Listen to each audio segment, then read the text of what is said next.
We start today with Christopher Durang.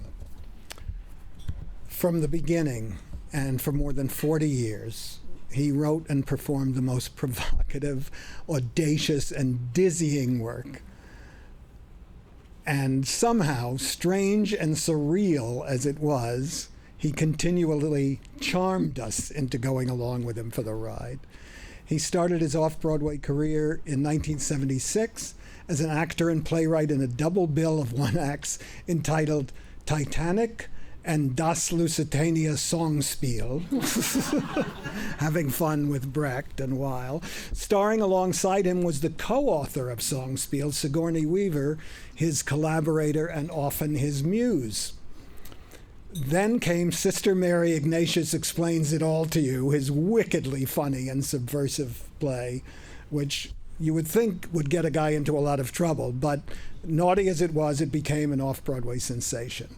Christopher kept on writing daring, outrageous, genre and boundary-breaking plays that could somehow make you laugh and cry at the same time. The heart-wrenching and hilarious Marriage of Bet and Boo, the terrifying Betty's Summer Vacation, and then Why Torture is Wrong and the People Who Love Them. You know? That's good for the marquee, I would think. And of course his delicious Vanya and Sonia and Masha and Spike. All of his work, outrageous as it was so filled with compassion. Christopher was unblinking about how frightening and baffling life can be, and yet he offered a way to accept and even to celebrate it.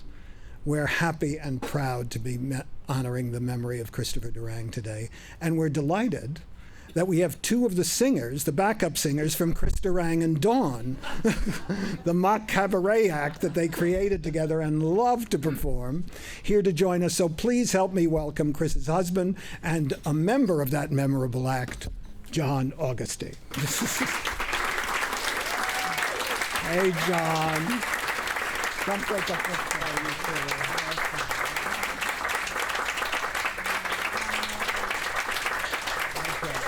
Okay. There you go. Thank you, buddy. Okay. Don't worry, no singing. Wait a minute. So I made notes only because, I would riff for 30 minutes like Robin Williams on Speed, so we don't want to do that to you tonight. But I am John Augustine. I grew up in Canton, Ohio, which is actually the home of the Football Hall of Fame. And for real. And what people don't know, a fun fact for real, Chris was inducted into the Football Hall of Fame, or so he tells me. I never saw any things about it, but that's when we were dating, so who knows. Anyway, I know that he would be so thrilled and so happy to be included here today. Off-Broadway, for me and for Chris, I feel is a place where we can be, it's a safe place where we can be unsafe. And it's a place where very young Chris Durang could write a play called Titanic, in which the ship just won't sink. And the characters keep wishing and longing and praying that it will. It's where the young Sigourney Weaver on board the Titanic kept a hedgehog in her vagina and fed it lettuce. Yes, this is the kind of character you can write off-Broadway. But of course, any play like that does require a curtain raiser, and as with Bertolt Brecht as a topic, and that was Das Lusitania Songspiel. And it's actually, I think there's a pirate version of it online somewhere. You may Google it. I had nothing to do with it, by the way, but I have a better copy of it at home somewhere. I really. Chris really did find a home working off-Broadway. And until Vanya, Sonia, Masha, and Spike, he didn't really consider that he had a Broadway success. And it's nothing to do with whatever somebody from the New York Times said about Beyond Therapy, not naming names.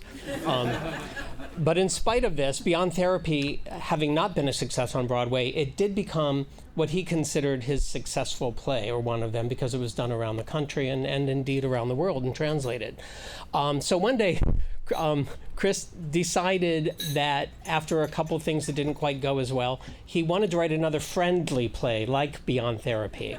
And he wanted one that, community theaters could do, and it would be okay for people to go to. And he said he had very fond memories of his mother going to Barnegat Light with all of her girlfriends. She'd rent a summer house and take him, and he just had a delightful time and said, I'm going to write a play about going with my mother and her friends to Barnegat Light. And he said, I'm going to call it Betty's Summer Vacation. And he went upstairs to his office, and he was up there about 45 minutes, and he came down with his shoulders like, I said, what's wrong, dear? And he said, well, I got promptly to page 4, and a serial killer arrived with a hat box. And I said, with a hat box. And I said, well, depending what's in the hat box, that's not necessarily a bad thing. Spoiler alert. It was not hats. Anyway, but that is Off-Broadway. That is to say, Off-Broadway has always been, and I hope will always be, a place where writers can explore and confront themselves and challenge their boundaries and challenge us to explore ours. But in closing, don't you love when people say in closing, because then they're wrapping up? It's like a nice thing. Only just to throw you, I'm going to keep going. No. I hope we can continue to make it accessible for writers and audiences, however we do that. Financially, accessibility, you know what we mean, but I hope we can find ways to do that. And if there's any way I can help, I know what that is. So if you'll excuse me, I'm going to say thank you so very much. I have to go to the Football Hall of Fame now and make another speech. No, I don't.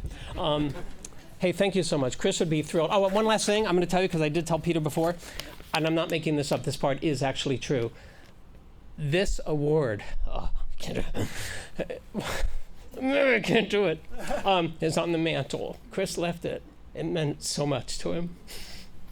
The previous one from 2013, I believe.